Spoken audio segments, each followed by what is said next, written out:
Well, I'm not sure if we're on or not, but this is Junior Hockey Advisor, and we should have, or maybe we have a screen on. I don't know.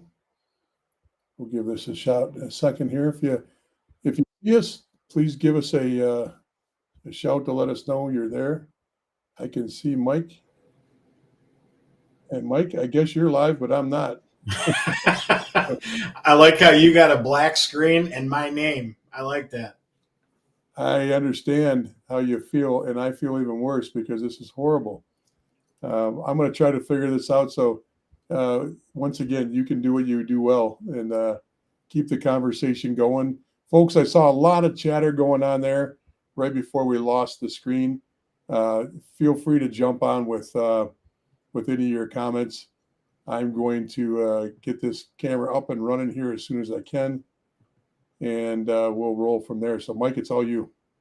Yeah, so I'm not sure where exactly I got cut off, but just going off these different main or pre-draft camps, and a lot of the different communications that are getting sent on that discussion board. There's a lot of kids or even families that'll post on there just genuinely interested in whether or not the invite that they got is worth attending and whatnot. And then there's obviously just going to be an onslaught of negativity about money grabs and mass emails and all this different stuff that again, to your point on the last feed that we had was we have a new audience of people that are constantly kind of getting into midget hockey. So then some of these messages and emails and sometimes text messages and whatnot are coming to them for the first time, and they actually need some guidance on how to navigate that, because this is the first time they're going through it. So to just have an onslaught of people constantly saying, it's a waste of time, it's a money grab, it's this, that, and the other thing, that's just it's not helpful, because I'm sure that is experiences that people have had on certain things, but that could be said for a hockey like skills camp that you did, and maybe the instructor that you thought was going to be there wasn't there. And well, you saw the comment I put on Facebook. The snack bar is a money grab. Okay, if you're going to pay $6 for a hot dog, that's a money grab. Okay, hockey sticks, hockey skates, ice time, they're all money grabs because somebody's making a profit. When you're on the back end of these, I've probably had to finance 20 to 30, depending on what years, between Syracuse, Rochester to the maximum junior team, with all the different junior teams, probably 30 different main camps, sometimes 3 a year. And they're insanely expensive. They're just a lot of money, that time and effort that goes into them. So, I don't know how much of that people understand that these are just expensive endeavors, period. Right.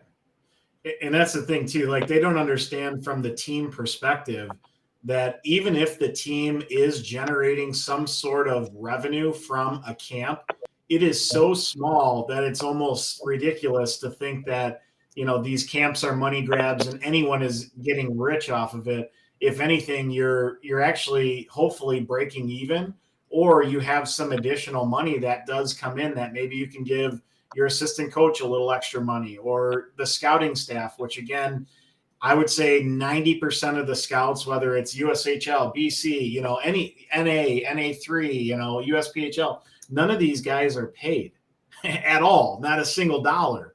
So if you have a really good scout, 90% of them aren't. Say that again? I said 90% of them aren't. There are some that are paid, but no money to be made in it. That's where you go to, because you either love what you're doing or do it because you have a vested interest in that team getting better. But you're absolutely right on the fact that it's just not a money endeavor for people that are involved. Head coaches rarely make good money. They're trying to find other ways that, to make money. That's why you see so many head coaches working other people's camps in the summer. Then when I'm talking about regular hockey camps, not junior prospect camps, but they'll go and work a skills camp in Maine or in Minnesota or something, just to try to keep everything rolling for themselves. Yeah, heaven forbid anyone makes a living outside of the business world, right? Absolutely. So I'm trying But to. the other thing is it's such a missed opportunity for the kids that get turned off, or the parents that get turned off and have their kids not do those camps. And again, it's not something where you should be doing all of the camps that come your way, or there's a vetting process that you're going to want to go through when you're deciding on which camps to do. But the result of doing none of those camps is you get zero exposure for your kid. So the whole that's a money grab, or they didn't really see you, or whatever else, that's not going to help your player in any way. It's only going to hurt more than it's going to help if you just choose to not do any of those things.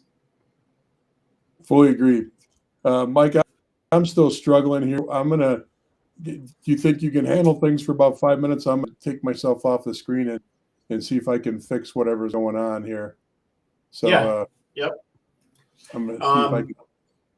I'll keep going off this topic because there's so many different little messages that came through that board on different things. So, a couple times, we'll get messages from kids that might be, in this case, 08s, which were Bantams before, and now they're going into midget. If you're looking at a main camp invite and you're someone of that age, that's a little bit young to really get the experience that you're going to want. So I would definitely vet that process out. If you're a goaltender, we've had this conversation before on other podcasts.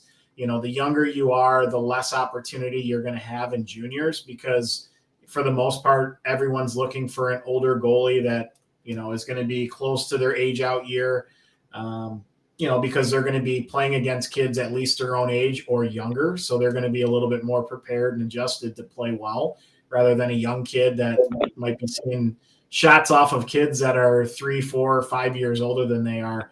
So opportunities just to even get into camps sometimes decreases, but also just kind of resetting your expectation for that position and what might come from a camp is something important. But the reality is if you're an 08 or an 07, if you're going to any of those types of camps, it's good for you to at least be in that environment and see what it's like, how far you are off from the rest of the group, maybe get an early chance to get a relationship connected with the different program that you're skating in front of. So if you're going to a camp for those type of reasons and that expectation, it could be a good experience for you. If you're legitimately thinking you're going to make the team, you might be setting yourself up for some disappointment, especially if you're talking about the North American League, which genuinely or generally is an older league. So, just something to kind of think about.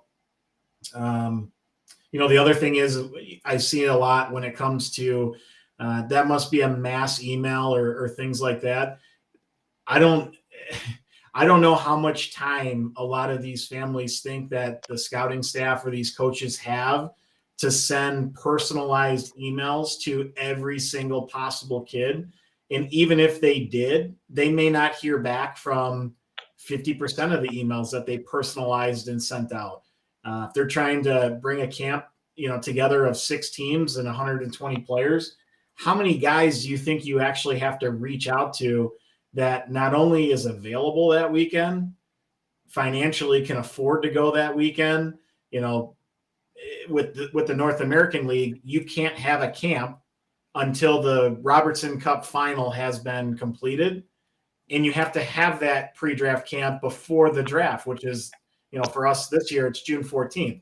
So you're looking at 2.5 weeks that you can host these camps from when the season officially will end and the draft will officially begin. So you're going to have multiple camps on the same weekends for all these different teams, which is why you do see teams kind of grouping together and, having a camp with 3 or 4 teams there, because otherwise, if they did them on their own, how are you going to bring kids into those camps in order to have enough teams to see what you need to see?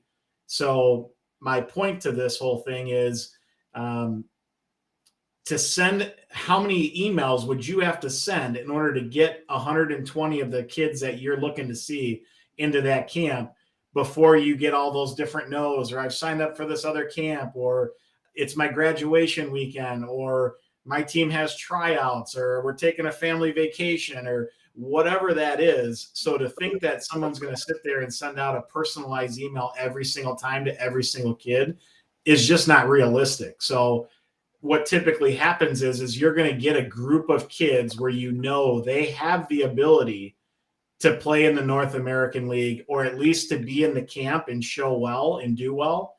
And you're going to send that information over to those kids to try to get them to join your camp, because it's either going to make the players you're looking at better because they're playing against other better competition, or it's going to also give those kids the opportunity. Maybe you didn't see them or really get to know them all that much throughout the year. It gives them a chance to actually pop.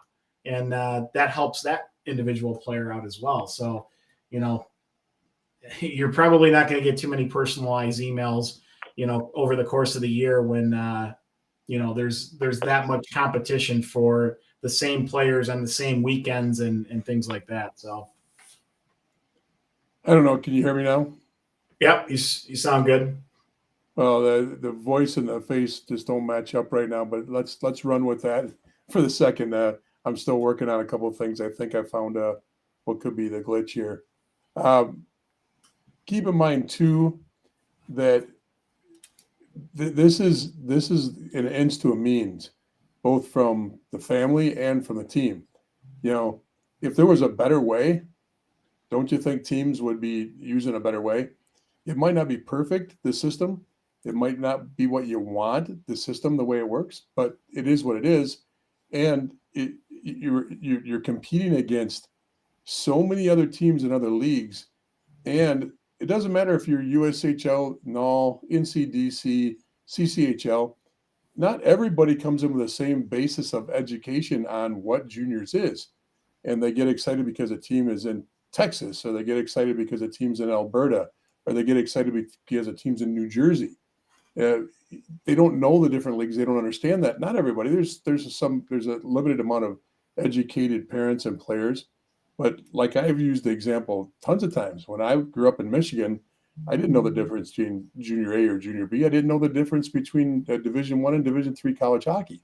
We didn't have social media like that. Plus, you get so locked into the focus of where you're at and what you're doing right there at that time, you don't necessarily always that shadow or that sun coming on my face. I get trying to dodge it here. But anyway, my point is there's different perspectives on this. Everybody's trying to do the same thing. Everybody's trying to get to the same place. And if there was a better way to do it, believe me, people would do it. Yes, there are tenders, but tenders are only to get you to main camp. Yes, there's drafts. Now, once again, the question came up earlier today, the difference between a tender and a draft when it comes to the USHL in the NOL. A USHL tender means you'd have been that team's first round draft pick. Okay. And they want to lock you in. They don't want to trust the draft. They want to lock you in. They go ahead and out and they lock you in. That's fine. A tender in the NOL is a step above, once again, just like the USHL, but the number could be 6, 10, 12 kids that get tendered in. Why can't I give you a straight number on that? Is because teams trade tenders. Teams give up tenders for compensation. Teams earn extra tenders for different things because they as a team, as an organization, they participate in all three levels of the NOL model. So the tender number changes, just like the draft number changes. We've got videos on that. Go and watch the tender video. Go watch the NOL draft video on Junior Hockey Advisor YouTube. You'll get a view of both of those, and I go into intricate detail on how those work. My point, though, is if there was a better mousetrap, we would absolutely try it. Mike and I, have been doing this for years, and to be honest with you, if there was a better way, we'd do it. Now, the automation that comes along with what you as an end user looks at as generic email isn't quite generic, because either that was a list of names that were given to us by a trusted source. 4 names were given to us by a college team. The college assistant coach said, "Hey, here's 4 guys I'd like to see at your camp. We're watching them. We like them. Can you invite them to your camp?" Okay, yeah, we'll send those guys an email. Or we're watching them live, and we've picked them up over the year of watching hundreds of games throughout our staff. Or we're using what's called RinkNet and using the back end, and we're searching for a specific criteria. We're looking for left wings, 6 foot tall, shoot left-handed, and have got 4 years of experience at whatever level. That could be prep school, could be Minnesota high school, it could be tier one. But we're actually searching a criteria to pull up a list of names that fit, and it's usually also geographic. If you're getting what is called a generic email, if there is quite a term of generic, it's usually because you're within an hour or within a half an hour of a market. Because if you're getting a generic email from a USHL team, they're usually not inviting the Connecticut kids to a team that plays in Dubuque. Okay, maybe they do, but more likely they're inviting tier one elite players, they're inviting beast players, they're inviting prep guys in their last year of prep or prep guys in their first year, depending on which draft or what they're looking to fill. Does that make sense? Yeah. And I think the other thing is when we go to these different events, like you could go to the tier one elite showcase, or, it could be an NA combine, or it could be the USHL combine. When we're scouting all these different players, we're probably circling guys on all of our scouting sheets of guys that we like. So going back to, hey, I want to invite these kids out to camp, I may take the 25 guys that I circled and send them one email inviting all 25 of those guys. They're still guys we want, but to go in and create, 25 personalized emails to all those different kids, knowing that maybe none of those 25 even come to the camp, you're just wasting a lot of time, spending a lot of time and things like that. Now, we will send personalized emails and different things like that, or maybe, give them a call or whatnot along the way. But when you're trying to, get that message out there of this camp to a lot of the different players you like, you're not always going to have the time or the ability to personalize everything. But that doesn't mean that they haven't seen you, or it doesn't mean that you don't have a chance at, impressing and showing well for yourself at that camp.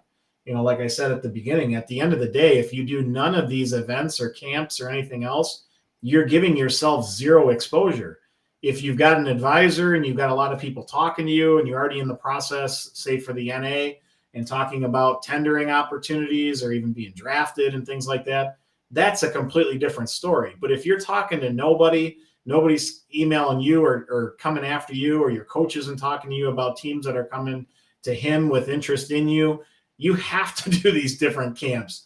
Because otherwise you're going to be sitting there in August and September when all the seasons are starting thinking, okay, well, I guess I need to go to college because nobody showed any interest in me, when you actually could have had the opportunity presented if you went to a camp and impressed, but, it's just one of those things, again, where, you look at the discussion board, and for the amount of people that will share a comment on, it's a good experience if this is your expectation, or here's what you should be looking at when doing these camps, those are so few and far between. And then it just gets overpowered and showered by either people that are jaded or, extremely negative and think that everything is, money grabs and, everyone's getting rich off this stuff. And, that it's just so silly, because as you break down what really a team would get from a camp like this, it's so small that, it's just, it's not even worth getting all wound up about. Like a team is just getting rich off this stuff. Do we lose you? Am I doing this on my own today?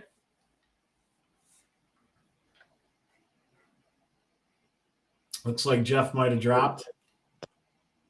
But if anybody's got any questions, feel free, if you want to continue this conversation with some points of your own, definitely add it to the chat. We'll walk through it.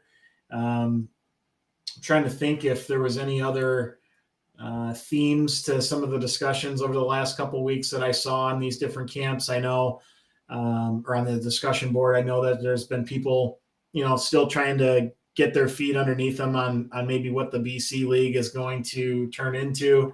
Our last episode, we dug into that a little bit, where, it's going to be something that is a wait and see for all of us. But, as time goes by, I think we get a little bit more clarity on some of these different things. And we're just going to have to, let more time go by to see how this is going to impact them, because it can go one in two ways. It's either going to be something that really enhances their league and separates them from the rest of Hockey Canada and in the different junior A levels and things like that, or it could completely backfire. And you never want to see that happen. But what happens remains to be seen still on how they operate. Mike, I'm here. I know you can't see me, but I'm assuming you can hear me now. Yep, you sound clear. Jesus, it's one of those days, huh?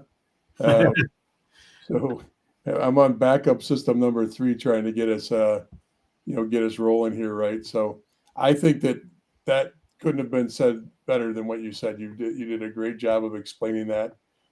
I was with you for most of it, so I think it's great.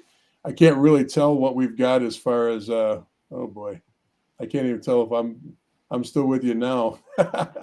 This is a pain in the butt. I'm kind of flying blind over here. Well, we had a couple things come in on the message board that I was looking at that I know you've got a lot of experience in, and it's just the differences of leagues. We have gone through this in the past, but some people, especially now with the BC kind of changing their approach, trying to get a better read on, where is the difference in the levels between the BC League, the USHL, the North American League, and then any of the different major junior leagues like the WHL, the OHL, and the Quebec Junior League. If you could sum up because there's layers to all of this, how would you best set that up for where those layers exist? I guess to simplify the question is, people want to force rank the leagues. Is that basically what I'm hearing you say? Yeah. So it's difficult because our sport has 2 different levels. We have what's considered pro juniors, which is the 3 major junior leagues in Canada, and once you step there, you're considered quote unquote a pro. And that may or may not change, and it has changed quite a bit in the last 3 years. Now you can actually ask for some of your eligibility back if you go and skate a game and you change your mind, and it's not a given. It's not a given that you'll get that. Now, to force, so set aside the OHL, set aside the WHL, and set aside the Quebec League. Those are the 3 major juniors. Now, how do you force rank the rest? Well, there is not even a comparison right now. Of all junior leagues right now, the USHL is clearly defined itself as being the top league. Now, people will argue that, and they'll say, oh, the OHL, the WHL. Well, the WHL is going to have the best player coming out, and possibly one of the best players ever to come out of juniors is going to come out this year with the Bernard kid. Now, with that said, that doesn't mean that that's always the way it is, because if you look at the last few drafts, you've got the Hughes kids, all 3 of them, which are enormous. They're great players. They're coming out of the USHL. You say, well, they're actually played for the National Development Program. Well, the National Development Program plays in the USHL. Regardless, that's like saying, oh, Tier 1 elite hockey, the national championships. Well, you played for Shattuck. Well, Shattuck plays in the Tier 1 level. Okay, they're eligible. Like it or not, they're eligible for the national championships, and they're considered USA Hockey U18. Right. Okay. Same with juniors, and same with the National Development Program. It doesn't matter how they get there; they're there. But because that team is there, and because that league is so strong, and because all those teams have to play against that talent, that team normally leads all teams. And this is a 3-year trend now. Leads all teams in any league with the amount of draft picks. Right. Literally, any team in junior hockey can't hold the candle to this. Now, we did a video on this, or we did a live stream on this that I will find, and we'll post it up on our discussion group. But that was very clear. The numbers I share with you. If you use draft picks, which you can use 2 things to tell the strength of the league: how many guys are currently in the NHL, or how many guys have been drafted or are currently drafted on a junior team. Either way, the numbers are really, really strong to make an argument that the USHL is the top league across the board. So with a lot of Americans, it's like, why would you consider the major juniors, the Western or the OHL? No, it could be the fit, the way they play, you like it, and that makes sense. Or it could mean that you also don't think that you're potentially college material, because most draft picks that come out of the USHL still go for at least 1 to 4 years of college. They go, not at least, they go for 1 to 4 years of college. With only the New Jersey Hughes, I forget which ones are which. Well, there's 2 in New Jersey, but now they got 2. Yeah, that's right. Yeah, his brother's there now too. But I think he's the only one that jumped straight from juniors without playing college, which is Jack did. Yeah, Jack did. And that's extremely rare. I mean, that's rare for any player to make that jump coming out of the USHL. So that was very interesting. Now, once again, the numbers are 2 to 1 of Western OHL and Quebec combined. You combine all 3 of those leagues, and you look at the draft picks coming out of the USHL. It's 2 to 1 per capita per team average in favor of the USHL. That statistic is now you could argue, well, the superstars really come out of this league, or the superstars really come out of that league. Well, maybe, but not lately, because there's a heck of a lot of guys that are potential superstars that are coming out of the USHL. And you could say, well, that's because of the national training program. Whatever it is, that's still the same thing. I don't care how you slice it. That's where they're coming from. So what do you think, Mike?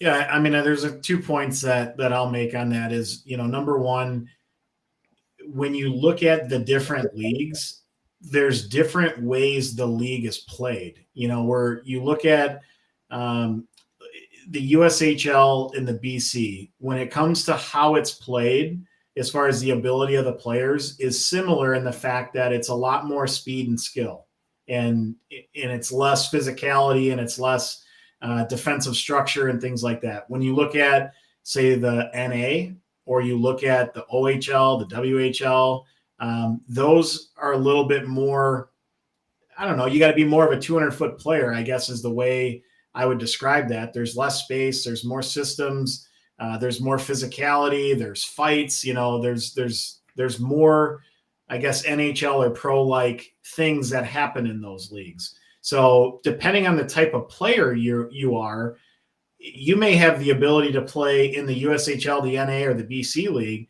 And based on, maybe I'm 5'8" and 155 pounds and I can skate like the wind, and I can play in the USHL, that might be my pick. If I'm kind of on the bubble of the USHL and it's either Null or the BC league, I might choose the BC league because there's a little bit more space and things like that. So, there's some things that go into that selection of where to play also based on the type of league. The other thing I'll say is when you kind of break down the layers, there's like migration patterns where if you're a Canadian kid, obviously you have to grow up in Ontario to be eligible for the OHL, or, out west for the Western League, and, so on and so forth. So most of those kids, they grow up wanting to play in that league. That's their goal. So you're going to get the best athlete and player from those particular provinces to stick and go down the route of the OHL or the WHL or whatever. Now, every now and again, there's a kid that, he wants to go the American college route. And that might be like the Cal McCarrs, or, there's plenty of guys like anyway, it doesn't matter. There's so many different examples of it, but, Cal's a good example. He went and played in the AJ so he could keep his college eligibility, and then went the NCAA route. So sometimes kids will choose, to go to the BC or the AJ or the, one of those other leagues, or the USHL, because they want to go the NCAA college route. But when you look at the BC roster, you have to remember that a lot of the best players from the western part of Canada or British Columbia are in the WHL. So you're going to have to look for maybe a couple higher end guys that chose the college route and stopped themselves from going WHL and then got into that league. Or you're going to get some of the American kids, to the example that I shared, where maybe their style of play is just more suitable for the BC league So they're choosing to go there. So Right. in many cases on a roster of the BC, you're going to see some super high-end talent on the very top of that roster, and then a lot of not much, because that not much is playing in the WHL, if that makes sense. Yeah, and I don't know if that might not be as extreme as it sounded right there, because there's a lot of provincial players that the BCHL still has to take, and by design, they're looking to take younger provincial players. So, but they still bring in Americans. It looks like the door might be opening up for that whole model to change. We talked about this a couple weeks ago. We'll see how that plays out. You know, they're rebranding their league, and they're trying to really upgrade their marketing on the league. I think the BCHL is a little worried. I think the BCHL is worried because they've seen the academic level of players. That's the level of guys that used to be, I want to keep my college eligibility. The BC used to have a big, stranglehold on most of the prep players. Well, after the pandemic, things kind of changed a little bit. Right. And, we don't have a full picture of it yet because the pandemic is still kind of closing down a little bit. But I would say that the BC is doing what they're doing because they have to. I just think that it's a good league that's really got to struggle to find their identity again, and that's no different than when the NCDC decided to call them, self-proclaim themselves Tier 2. They're still struggling to find their identity. They're getting better at it. They realize now that they're not the Tier 1 juggernaut that they thought they were going to be, and the North American Hockey League just came into the East Coast and went, we'll take one of those, and we'll take one of those, and we'll put a franchise here, and oh, we like that sound, we'll put a franchise over there. And I think that caught over some time here, it caught the NCDC off guard. Now, the BCHL is not in quite the same situation because they don't share the same market. They share the market for players, but they don't share the market geographically with anybody. They've got a good lock on that area up there. But boy, oh boy, it only takes one USHL team moving into that market. And people might not remember, there was a North American Hockey League up there at one point. And so, hey, I want us to jump onto one question or one comment that came in, and maybe we should do that. I think, can you see the comment from the Facebook user on your screen, Mike? Yeah, it says, I would like to see NA teams pre-screen the campers, as in quotes, we see you play AA last season. We think you might be better at USPHL or an EHL camp. Would a team do that? Well, I'll give you a couple examples of why teams don't do that. Remember, there's kids get into camps for many different reasons. And also, teams are also, you're in this because you are a flagship for an area. You're a flagship team. You're the cream of the crop. You're the top. If I know there's a really good AAA player and a really good AA player that are local, I want them both in the program. I want them both in the camp, pre-draft camp or main camp. And the reason is especially a younger AA player. And I'll give you a perfect example. Many of you know the story because you've heard me tell it before. Mike, you've heard the story. My nephew was the #1 overall USHL draft pick when in his year he came out. He played 2 years at Little Caesars, and he won 2 back-to-back national titles. Before that, the year before that, he played AA hockey. You go, how in the world does that happen? Do you jump that? Well, for whatever the reason was, he was playing AA hockey in the northern suburbs of Detroit, and then went back to, now he had played AAA hockey before that. But regardless of how he got there, he was there. Now, were people supposed to just overlook him? He was 6'4" and ended up being the top pick in the USHL draft. No. There are players that are AA players for different reasons. Now, you know what I think, and my opinion is you got to play above AA hockey to get exposed, but it doesn't mean you close the door to anybody that's at AA. If there's a 15-year-old that comes to your camp and he's at AA, part of the thing you might say is, hey, look, for you to move on to our league, we think you got talent, but you got to play AAA next year. If that's really what you want, you got to, hey, I know it's 30 more miles of driving, but you got to make that sacrifice if you want to play at the level we're at. So having a AA player there is not necessarily a bad thing. It's good for the community. It's good for the hockey community, what I'm saying. If you ignore Double A and you don't allow them to participate, the kids that do get a chance to move up, or they do move up to Triple A, they're going to forget about your team when other teams come knocking. But if you were there participating with them, and that's no different than a college team telling a guy, hey, look, you're not quite there, but we're going to keep an eye on you for a year or two. And then if you get better, we'll talk to you.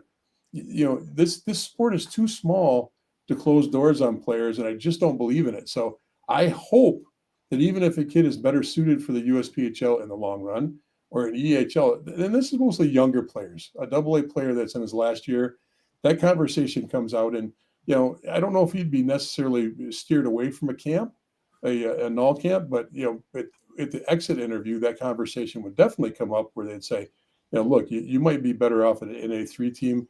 Why don't you play on our NA3 team? If you get the skills set and if you compete well there, we can always bring you up for some games or permanently. But that's where we think you fit right now. I don't see anybody pre-screening. Now, first of all, most people aren't going after massive Double A players. You'll have some there, but that's okay. Mike, do you agree with that? And I know you've got much more experience at Double A than I do. Yeah, I mean, I coach Double A hockey, so in an ideal world, like when we do our camps and things like that, we really don't have Double A players in our camp. We'll have some of the guys that I coach that I know can handle it and things like that we give that experience to. But for the most part, we're not really weeding through and saying because there's just not kids signing up for the camp. I think depending on the market you're in, they have a little bit more awareness of where their ability is. So they just are not signing up for it. At least they're not for our camp. Could we weed it out? If we saw a kid that might get injured because let's say he's an 08, we would not let an 08 in our camp. It's just too young. Even if the kid was really good, he just played Bantam hockey and he's going to go against a 20-year-old. We would then, talk to that family, give their money back, things like that.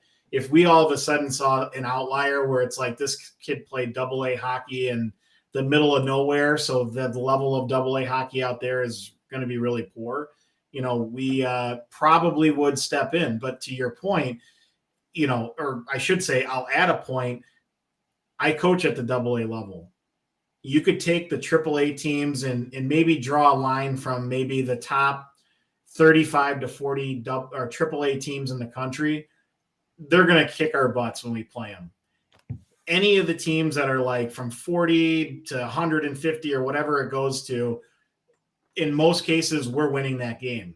And when we play our tournaments, we play I don't even know what it's called now, the CCM Invite. It used to be the Nike Bauer, or whatever these tournaments are called now. Yeah. We're playing against the mid to third tier AAA teams and having no issue. So just because you get an extra A next to the team you play on doesn't actually mean you're at the same caliber as even some of the AA kids in good markets. Chicago has great AA. Right. With that said, there's many reasons why you got AA that's such a big thing in some markets like your market. One is, as much as people think there's a large AAA market in Chicago, there's not. You've got 4 teams. Is that 5 teams? 5 teams, and not all of them are considered desirable teams to go to right now when it comes to playing AAA hockey. So you compare that to Detroit or you compare it somewhere else, that leaves a door open for good AA hockey because you're not going to get another AAA franchise right now in that area. And that's usually great athletes will play AA that are maybe even, take JJ McCarthy, the University of Michigan starting quarterback. Yep. He's a AA player and is a good competitive AA player because it wasn't his main sport. Right. His main sport was football, but he still wanted to play hockey and enjoyed it. And that's why you get that situation like that. The other thing with AA hockey is, as good as your team is, you just described exactly what we're talking about. If you're going to play AA hockey, you want to play for a team like yours because you will get the ability to look at for the next level up. You will get the opportunity to play up. If you're a 40th or 50th or 60th or 70th or 100th ranked AA team, the opportunity for you to move up off that team is very limited. Very limited. When I say move up, play for a competitive tier 1 team, get exposed to high level junior hockey. Not that it's, that's bad hockey, but you're probably limited because nobody's going to come watch you because, there's not much to watch. Your team and the few teams that are like your AA team, and just look at the top 10 that goes to nationals. You're in that discussion because your team plays that level. What do you have? You have exposure. You have they compete, and you've got a deep roster. So it's not one kid that's on the verge of being a tier one player or is a tier one player that's not playing tier one. You've got 5, 6, 8, 10 kids that are in that caliber that can move up to play tier one, just like all your peers in that top 10. And that top 10 is subjective. That could be a top 15. It could be a top 8. I'm just saying that when you look at the really top AA programs, that's the way it works. So yeah. And I think the other point too, in that question, I kind of agree with part of it, right? Because you just don't want to let anyone into the camp, and it really waters down the camp. But when we start comparing AAA versus AA, I'll just take the Chicago market, for instance. So we do have 5 AAA programs. So at the midget level, that's going to be 20 guys per roster. So you're looking at 100 kids that are playing AAA hockey at, let's say, the 18 level. If you look at how many kids from Illinois AAA hockey that have received a tender in the North American League, because that's really what they're looking for if you're playing U18, there's less than 15 kids out of that 100 that are getting a tender opportunity. Now, there might be a few more that end up getting drafted or even tendered before that, but where do the other 80 guys end up? Well, they end up trying to get into juniors at the same level as a lot of those top AA guys.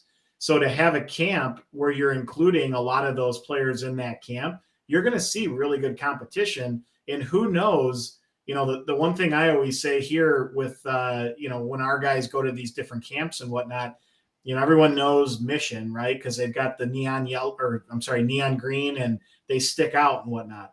Well, junior teams really don't care if you have neon socks on at any of these different camps. They don't care, if you have the powder blue and orange, colors on. They want the best players. So if you're going against those guys, let's back up on that, Mike. They might get the first glance because they're wearing Little Caesars pants or they're wearing, Shattuck equipment. Right. They're going to get a glance first because they're the easy ones to identify with. But that could actually hurt them more than help them. Because if you don't live up to those orange pants or those Mission neon, whatever that color is, or whatever elite program you're coming from, the Victory Honda powder blue and black, if you're not living up to the colors you're wearing, that's easier to take you off the list than to say, oh, I'm automatically going to take that kid. So I think they might get identified quicker because, oh, that's a Little Caesar kid. Oh, then it's a matter of, boy, that kid really sucks for a Little Caesars kid. Or, okay, that looks like a Little Caesars kid. What else is on the ice? Right. Or more, the track that I was going down was not to like diminish those AAA kids as far as like this kid sucks or whatever, but it's more if all of a sudden you see a AA kid, like let's just say he's playing for the Oakland Junior Grizzlies AA program, not their AAA, and you see him going to a corner against a Little Caesars kid or a Mission kid or whatever else, and he keeps coming out with the puck and he keeps coming out and making plays. The fact that he's doing that against a kid that in your mind you think should be, one of the best players on the ice, gives that AA kid that much more respect in your eyes. And now you start watching that kid more because look what he's doing against some of these kids that should be better than he is because they played AAA. So sometimes those AA kids really prove themselves in these camps. We got to roll on. I see the other comment coming in saying, I agree with your take. AA has a ton of great players. Maybe have a AA opportunity camp for the null to give parents a reality check prior to buying a dream. Honestly, I think that happens enough with the pre-draft camps where you're getting enough AA kids exposed to it. Remember, you're still getting, you're getting scrutinized pretty well to get in that camp. Doesn't mean that, hey, look, every camp, if they're looking to get, 8 teams full, 8 times 10 is half a roster. That's 80. So they're looking to get 160 kids. So if you're getting 160 to 170 kids, because goalies, you might have 2 or 3, and they're at 150, there's a good chance they're going to let a couple kids into the camp that maybe shouldn't be there. not that they can't, skate at that level. It's just that they're probably not really the kind of kid that make the team normally. Some teams do that. Some teams will back down and make it a 6-team camp instead of an 8-team camp. And if they don't get the numbers, every team does it differently. And other teams don't have a problem filling camps. So because they've got great reputations. I want to get into another question though, but thanks so much for those comments about the AA. Renee says, hi guys, what's the best summer event that an entering first-year Bantam could attend? Trying to narrow focus if at all possible. Any guidance is appreciated. Give it a shot, Mike. Well, I would say whatever camp you're doing, and I might push towards more of the USHL because a lot of times they'll take younger kids. But even if it's like a null combine or something to that effect, I would just be careful what the age range is for that camp. Sometimes they'll have like 08s and 07s combined together, and then they'll have a different camp for some of the older kids. So I would just make sure that I'm going to be around more of the players of your son's age level and do those camps where the competition is going to be at the level and then the age is going to be at the right level for him to actually do well and perform at that camp. Yeah, be careful with that because remember the USHL and null combine stuff is more of a spring event. And I'm assuming that you're done with your spring events. You're looking at summer by reading your message. I'm a big fan of showcases. I'm a real big fan of the East Coast showcases. And there's age groups that start with the last year. You say he's entering first year Bantams. There are some showcases that have Bantam age divisions, but what's nice about that is you get, and I've talked about this numerous times, you get these showcases that it used to be dad would have a son that wanted to play a summer showcase. And you go, Dad, let's grab some guys. And the son would go out and invite 10, 12 of his teammates to put a team together for a showcase, and Dad would coach it. That was the majority of the teams that played in the Beantown, that played in all these different Chowder Cups and all the things that were going on. Then all of a sudden, you started getting some guys that started taking the time to put these teams together. And they would charge a little bit more, but they would coach the team. These are hockey people for the most part, and they would actually recruit for these showcase teams. They would actually put an effort into recruiting them, and they were successful. So then more people started doing that. Now the majority of the teams that are in these things are guys that make a living off of putting showcase teams together, and they run multiple teams. At your age, if you get in with one of these teams, you don't have to stay with that team for the next 4 years. But if you get into one of these teams and you start skating with them at the age you're at now and get known, these guys were never respected 10 years ago by null coaches, by USHL coaches, by anybody in the junior ranks. But now these coaches are people that are talked to just like college coaches. They're talked to like their family advisors, because they know good players because they go out and find good players. So you're in a situation where these guys are another connection for you. You skate for one of these showcase teams that are branded teams. That's another person that's advocating for you and trying to open doors for you, or giving people the information about you and telling you, that, hey, that's a really good player. He's going to be good coming down keep an eye on him. He's going to be good. Then you come back next year and you're, moving into your first year of U15. It all works very well. So that's what I would do. I would lean towards trying to get involved with some of the showcase teams out there. There's also good events. I know there's one in Colorado that's attended by a lot of college programs. I don't know what the early age is. I know that they usually look for junior age kids for the most part, but I do believe they've got some younger brackets in that. But there's 60, 70 people that are tied into junior hockey and the college hockey that are there, and they're there at the request of the group. And anybody else wants to put some notes in on that? I forget the name of the event. Mike, I don't know if you know which event I'm talking about. I have no clue. I'm not as well versed at the younger levels. Then when I answered the question, I thought you were saying that this person was a Bantam going into their first year of midget. That's where I was talking more about the different camps and whatnot. You got to listen for exposure. You got to listen again. You got to listen more. Yeah, for a Bantam, you got to listen to me better.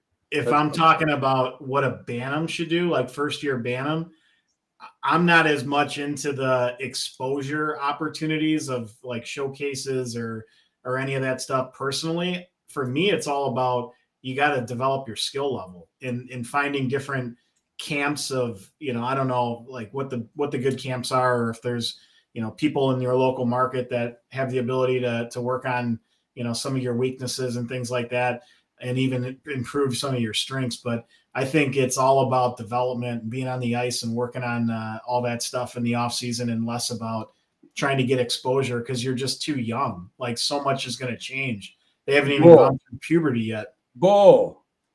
That's my opinion. I can't tell you how many times I got to correct you on this broadcast. Well, you don't have to correct me. We got two different opinions. No, there's a right opinion. There's a right way of doing things, and there's a wrong way of doing things. A couple things. One is, camps aren't going to hurt you. But if you think one camp or 1 week or 1 4-day, clinic. That's not what I said. I was talking in generic terms. Wasn't picking on you directly here, just indirectly. So my point, though, is if you go to a camp, she was asking for one event. She wanted to limit it down to one event. Should I read this to you again? Well, you have it in front of you. I can't see it. I can't see. You can't see me. So, so I don't even know if this is a real question. It is. It's on our discussion page, and it says, "Hi guys, what's the best summer event that an entering first year Bantam could attend?" It didn't say events. It said events. She wants to narrow the focus down. I look at things differently. I hate the word development. I hate it because everybody's a development guy. But then ask him there's guys in the NHL. Oh, he's a development guy. What does that mean? Everybody's got a different development definition. Does that mean you progress players through? Does that mean you teach skills better than somebody else? Does that mean you teach systems better? Because a lot of guys that say they're development guys are power skating coaches. Oh, he's great. He's great at teaching skating. Okay, but that doesn't make him an NHL coach because he teaches skating. My point on development is it's a vague term, and it leaves out one major part of the equation. If you're going to be good at hockey, you need to compete. If you're going to make it to the next level, I truly believe that Bantam is the age where you start learning how these showcases work. You start learning how to compete over a weekend in the summer. Summer competition is totally different than, a tournament you take with your regular team where you've got curfews, you've got, you all got to dress up for your games. You're showing up in your flip-flops for a summer showcase, and you might have gone to watch a baseball game with your parents earlier in the day before your game. It's a totally different mentality, but you're competing against really good players. Competition is the part that everybody, and it comes from USA Hockey. They don't believe that competition makes great players. I truly believe that competition makes great players. I don't know if that's what they think, but really, they'd say take the summer off. That's in their playbook. Take the summer off. Look at Wayne Gretzky. Look at Bobby Orr. They took the summer off. That's because they didn't have I was about to use a bad word there. They didn't have an open rink within 180 miles of their home. So they had to go pick up a baseball glove because there was no place to skate.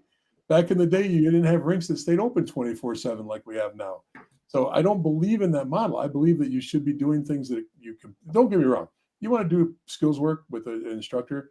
But, I was in the business for 20-something years of teaching private lessons. And I watched kids that would go to the rink next to us and just go out there and skate their little what's off, and then kids that did private lessons. And the kid that went next door and played shinny hockey on the rink 1 while we were on rink 2 doing private lessons sometimes turned out to be a better hockey player because he was on the ice just as much as the private lesson skilled kid was, but he was competing. So in my mind, yes, skill development's important. Yes, structure is important, but just getting out and playing and just, besides, when do you get to try to do things other than playing in these spring showcases? You want to try to do a 360 Denny Savard movement? I don't know what they call it. Who's the best 360 guy in the ice now? Probably Ovechkin, but there's, the old Denny Savard. What's that? All of the players. Yeah. But my point there is, get out and play. Get out in the summer, then you get the best of both worlds. You're competing and you're competing hard, but at the same time, you're getting some ice time and you're having fun. Okay, screw what these industrial proponents of system hockey say, and leave all that that playbook crap at home when it comes to what the institutional people tell you what you have to do to become a better hockey player. They've got their own agenda. They literally do. And their agenda is not aligned with you when you're at Bantam or Midget unless you're part of their national program. Period. I said it, and I'll stand by it. You don't want to say anything. I don't want to say anything because you're saying as if they go to these different showcases and whatnot, that it's just free reign to just try whatever and do whatever. Like the coach that is running that team is going to be like, yeah, just do whatever you want out there. Just have fun. And if that's the case, what are you getting out of it? So I think we have a difference of opinion on that, especially as a first-year Bantam. I mean, they haven't even learned how to check yet. You know, it's not real hockey yet. Oh boy, I'll keep folks out there. I'll keep working on him. He's not quite there yet, but we'll keep working on him. By the time he's 50, 55, we'll have him locked into seeing things outside of the rose-colored glasses that USA Hockey put on his face. Oh yeah, I'm a big USA Hockey guy. I'm all about speed and skill and soft skills and soft hockey players. That's it. I'm not saying that. I'm just saying that I don't want anybody to get the impression that there's a playbook that is given to you by the institutional governing body that is the way you have to do it. It just doesn't work that way. If you think that you can go out and play a few showcases or 1, 2, 3 showcases in the summer, your kid's having fun and he's going to get better competition that way. And he's going to see maybe he's a lockdown defensive player on his regular travel team and he gets a chance to carry the puck a little bit more and shoot the puck a little more.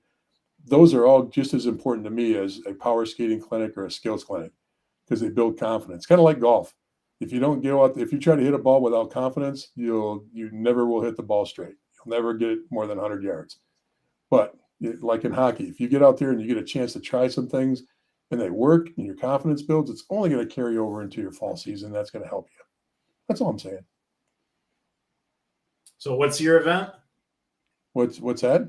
What's that one event that you're I said look at the East Coast showcases. I'm not going to pick out one event. We don't do that.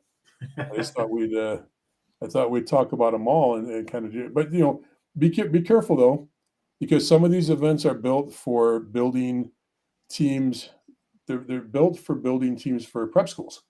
So some of these showcase events on the East Coast are just there to line you up. So you're probably going to get recruited a lot at Bantam to go to a prep school because the prep school, the scouts and coaches will be there in droves at that age, and they'll invite you to come visit the school, and some of them it's a great deal. They'll actually throw some tuition in, and it's not a bad deal if you want your son to go away at 13. That's fine, but just know that's part of the game at that age if you're going to go do any showcases. East Coast showcases. I don't know if prep guys are going to the rest of the going anywhere else. So, hey, Liz, thanks. I know that Mike makes you laugh with some of his answers, and I'm glad to see that you're enjoying this. What I love best about this is I don't have to be on screen right now, so I can be laughing and I can be making faces, and nobody can see me right now. So that's kind of fun. Yeah, keep it up. Keep it up.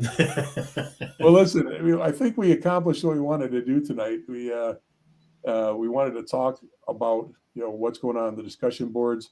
We hit some of the topics on the discussion boards. Wanted to answer some of your questions. Unless you've got any other questions you want to throw up, I'm monitoring our discussion group right now, and there's no new questions coming on there. So there's some rabble rousers, Vincenzo, is that how you say it? How you say Vinny, their full name? Is it Vincenzo or Vincenzo? You asking me? Yeah. I'm not Italian. I think it's Vincenzo. I think so too. I should know that. But are you Italian? Colson? Yeah. Colsonini? Mom's maiden name is DiMartino. Yeah, that's Irish. Yeah, that's Irish. Anyway, okay. let's take this last one here. Maybe last one. Got a decent size audience. What about the 3-sport athlete? Seems like they don't have a chance to compete, get noticed. My son played club soccer, high school team put together, and travel baseball all last summer. No time for summer hockey at 14, 15 years old. 3-sport varsity athlete is a freshman, talented, but no time.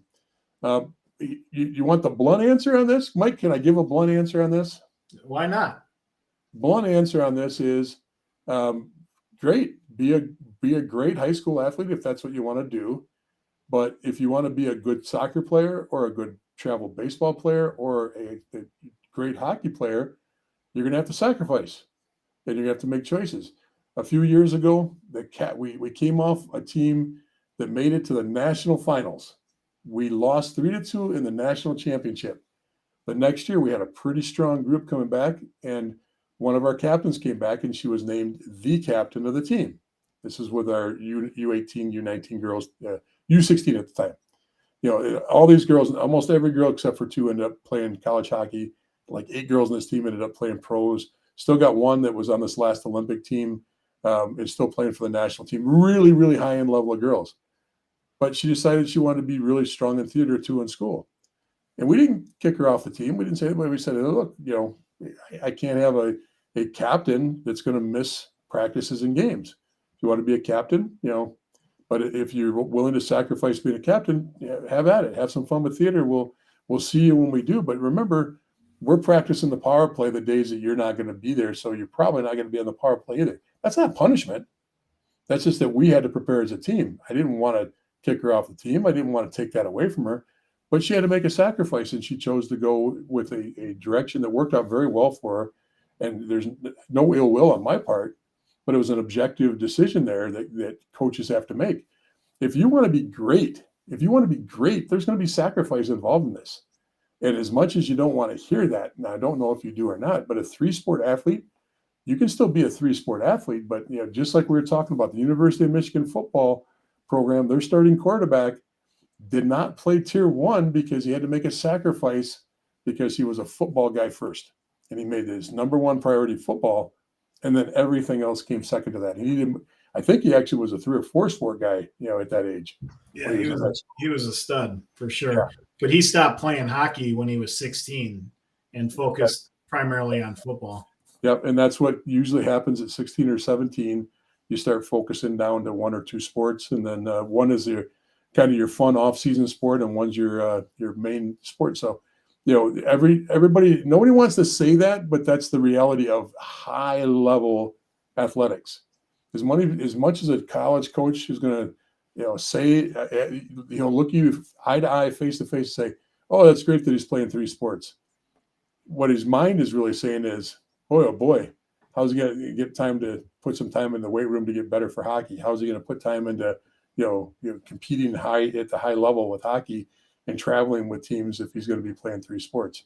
So I love 3-sport athletes, but I think you got to amend those sometimes, and you got to sacrifice. I mean, that's the big word that nobody wants to hear anymore is work and sacrifice. So I know it's not the answer most people want to hear, but that's the reality. Yeah, I think everyone gets to the point at some point in their life, or their youth, I should say, where one of those, if you're playing 3 sports, there's got to be one that is your favorite and the other 2, kind of fall in line in 1, 2, 3 order. Your favorite sport or your passion may not be your best of the 3. So then you got to make a decision on, am I going to follow my passion, and maybe it's soccer and just go all in soccer, or, go all in hockey or whatnot, or maybe your goal isn't to play at the highest of levels, but it's to be a really good high school athlete.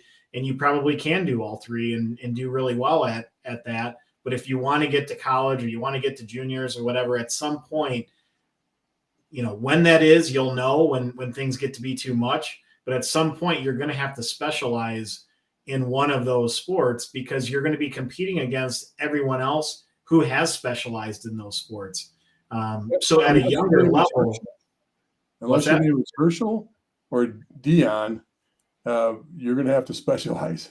And even, to be honest with you, even Herschel Walker and Deion Sanders, two of the greatest athletes this nation has ever seen, had to really kind of choose between which one they were going to put their major focus into. Both of them were baseball players. They were track stars. They were football players. They had 3 sports coming out of high school, maybe 4, I don't know. But they were definitely 3 sport athletes. And, what did they have to do? They had to make a choice going into college. Now, they were able to do other things. I think Herschel still ran track, but he ran modified track. In other words, the coach knew that he was the football player at the school, and he could take him for track events when it fit, Herschel's schedule. And when they both became pro football players, they were pro football players first, and then they fit in the baseball schedule around what they were doing with. Oh no, it was Bo. I'm not Herschel. Bo. I was going to say we're missing the best athlete of all time. I was talking about Bo for baseball and football at the pro level. Herschel was a 4-sport athlete out of high school. That also, when he went to college, he was able to still run track, and he may have done something else besides track. So Bo Jackson, though, and Deion were. Did you think Deion was better than Bo, or do you think Bo was better than Deion? I thought Bo was the best athlete that I've ever seen. Okay, I can't argue that. Okay, we'll take one more question. You want to read it, Mike, or you want me to read it? You read it. My boy just received 8 offers to play NCDC, USPHL, EHL, CCHL, NA3HL, and OJHL.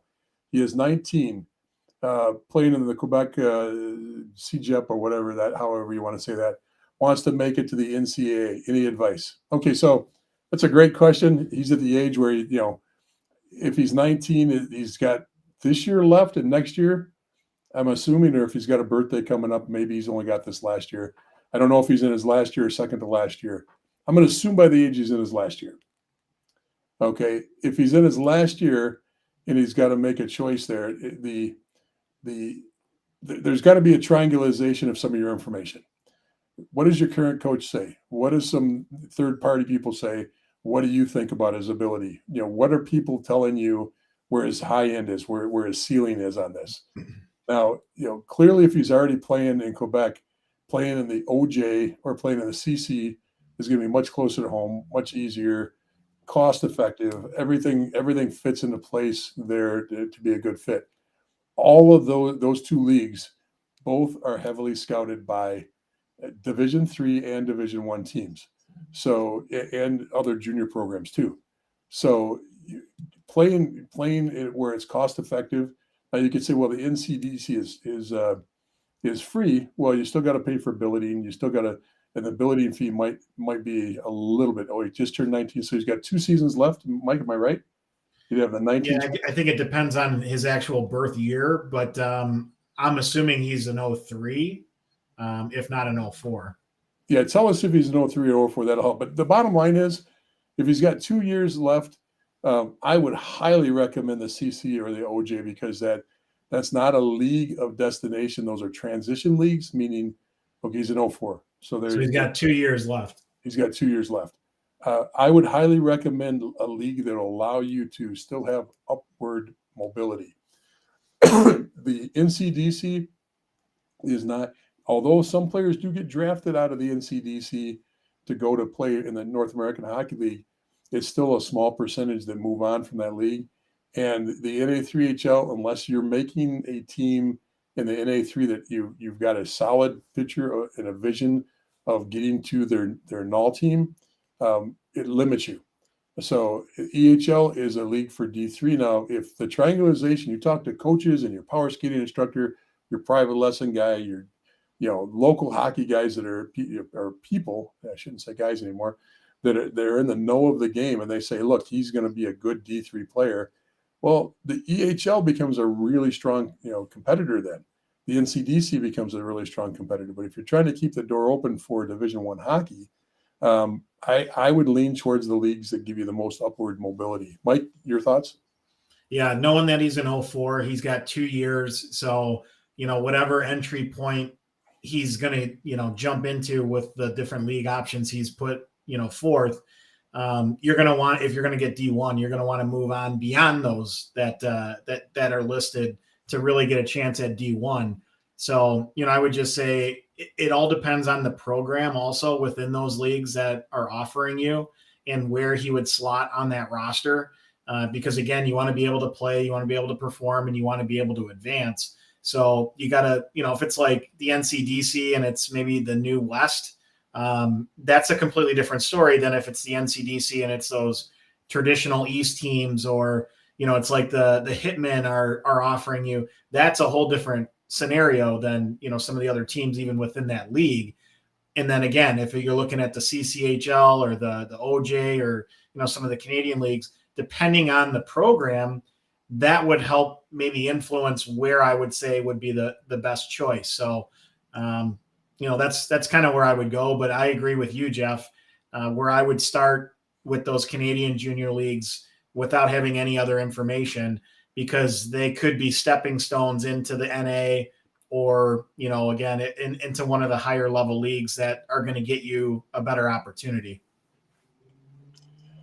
Good. I hope that helps. And I thank you for putting on what NCDC program you're looking at. But I don't think the actual individual program the NCDC is a closed loop for the most part. And the EHL is a closed loop for the most part. Whereas you look at the OJ and the CC, they're not closed loops. They leave room for you to move up and move out. And a lot of the coaches coach that way. They coach not to keep you in their program, but to get you to the next level. So not a question, but is there a way that I can get an email list as to when you have these live chat sessions? Thank you, guys. Well, for next season, yes, but we're winding down. We've got probably a week or 2, 3 weeks left this year, and we usually go Wednesdays in the afternoons. It's usually at 6 p.m. Eastern, and then we do Monday nights.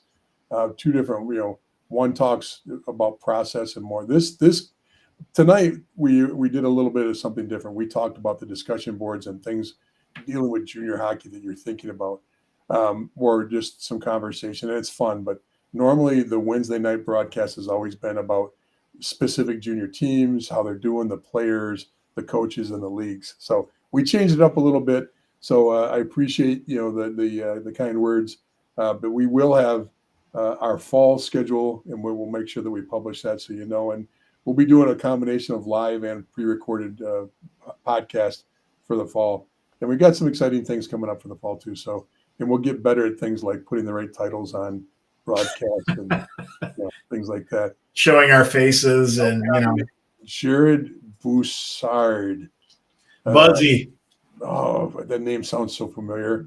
I think I used to like a guy with that name.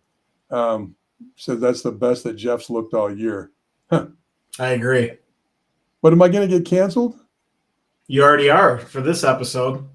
Yeah, but was I going to get canceled for being in blackface? Oh, I don't know. Maybe. Okay, well, enough of that. We're not going to go down that road. Okay, there you go, folks. That's it for today. Mike, anything else? Nope. Hope everybody has a great rest of your week, and keep the discussion boards informative. We'll put it that way. Yeah, and to be honest with you, the overwhelming amount of 2 things. One is discussion board, live talk on discussion boards. One, be done with this conversation about money grabs. The majority of us don't look at it that way. The majority of us that have been in this for a long time know that that's not the case. There's always bad actors. There's always somebody out there that is grabbing money in anything. Okay, selling cars, selling houses, presidents, whatever it is. There's always different people that are in it for the money grab. The vast majority are not. Number one. So let's get that out there. Get rid of the money grab talk. I don't understand that. Number 2, please, folks,